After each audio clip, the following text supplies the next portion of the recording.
Have you ever had one of those moments where your perfectly laid plans just completely fall apart, all because of something you had absolutely no control over?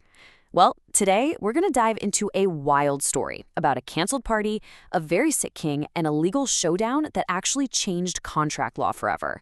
Let's get right into it. Okay, so let me ask you this. Picture it. You book a hotel room, maybe even pay extra for it because it has the perfect view of a massive New Year's Eve fireworks display. But then, last minute, the whole fireworks show gets canceled. The room's still there, it's still yours for the night, but should you have to pay for it? Yeah, it's a tricky one, isn't it? Well, believe it or not, a court in London had to wrestle with that exact problem way back in 1902. And their decision created a precedent that we still use today. This is the story of Krell versus Henry. All right, to really get this, we've got to travel back in time. So imagine, it's London, 1902. The whole Victorian era is over, and there's a new energy in the air. The city is getting ready for a party like no other. The entire country was just buzzing for the coronation of King Edward VII. And the main event, the real showstopper, was going to be this massive procession right through the streets of London. I mean, this was a true once-in-a-generation spectacle. Everyone wanted a piece of the action. And this is where we meet our two main guys. You got Mr. Henry, who wanted a front row seat for the parade, and then you have Mr. Krell, who just so happened to have a flat with perfect windows overlooking the route. So they make a deal, £75 for 2 days. Now here's the key part. The contract never actually said for watching the parade. But, they both knew. That was the whole point. So the stage is set, the deal is done, the city is holding its breath, and then, just a couple of days before the big event, something happens that nobody, and I mean nobody, saw coming. Just look at how fast this all unraveled. It's kind of crazy. On June 20th, we have a deal. 4 days later, on the 24th, the king gets sick. A day after that, he's rushed into emergency surgery. And by the 26th, it's official. The whole thing is off. The city went from full-on celebration mode to complete shock in less than a week. And poof, just like that, the entire purpose of Mr. Henry's rental just vanished. The room was still there, sure, but that premium view he paid for? Well, now it was just a view of a regular, empty London street. The magic was gone. So, what do you do now? Well, Mr. Henry had already paid £25 deposit, but he refused to pay the other 50. And Mr. Krell, the owner, he said, "Oh, no, you don't," and he sued him for the rest. And that's how this whole legal fight began. And you can really see the two sides of the coin here. Krell's argument was super simple. Hey, a deal's a deal. My rooms were available on the days we agreed. You owe me the money. But Henry's argument was all about the context. Come on, we both knew I was only renting these rooms to see the king.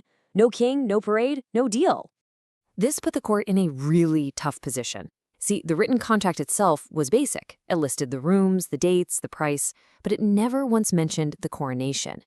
So the million-dollar question was, what happens when that unspoken, shared understanding of a deal completely disappears? The court realized they had to look beyond just the ink on the page. And one of the judges, Lord Justice Vaughan Williams, he just hit the nail on the head with this quote. He basically said that you couldn't separate the room from the parade. The parade wasn't just some bonus, it was the entire foundation the deal was built on. And with that logic, the decision was made. The court ruled in favor of Mr. Henry. They decided that since the whole point of the contract was destroyed by something totally unforeseen, the contract itself was, and this is the legal term they used, frustrated. That meant both guys could just walk away.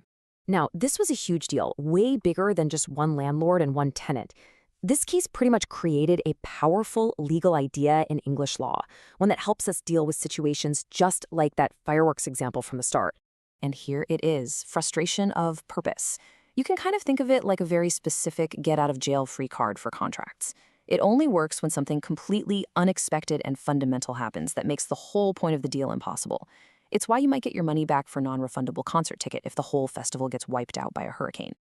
So how'd the court get there? Well, their logic was actually pretty clean and simple. You can break it down into 3 steps. First, what was this deal really about? Answer: watching the procession. Second, was that thing prevented from happening? Yep, the parade was canceled. And third, the big one, was this something they could have seen coming? I mean, could anyone have predicted the king would get appendicitis? Absolutely not. That's the test. So, okay, a cool story about a canceled parade from over 100 years ago. Why should we care today? Well, because its impact has been massive, and it's more relevant now than you might think. I mean, you can trace the influence of this case right through modern history. After it was established in 1903, it was used to sort out contracts that were thrown into chaos by World War II. It's been used for everything from canceled music festivals to world championships. And most recently, think about 2020. This century-old case became the go-to legal framework for dealing with all those canceled weddings, trips, and events during the pandemic. And all of this leaves us with a really fascinating question to think about. This case forces us to ask what a contract really is. Is it just the black and white words on a page? Or, when things go sideways, should we look at the spirit of the deal, the unspoken reason you both came to the table in the first place? It's definitely something to chew on.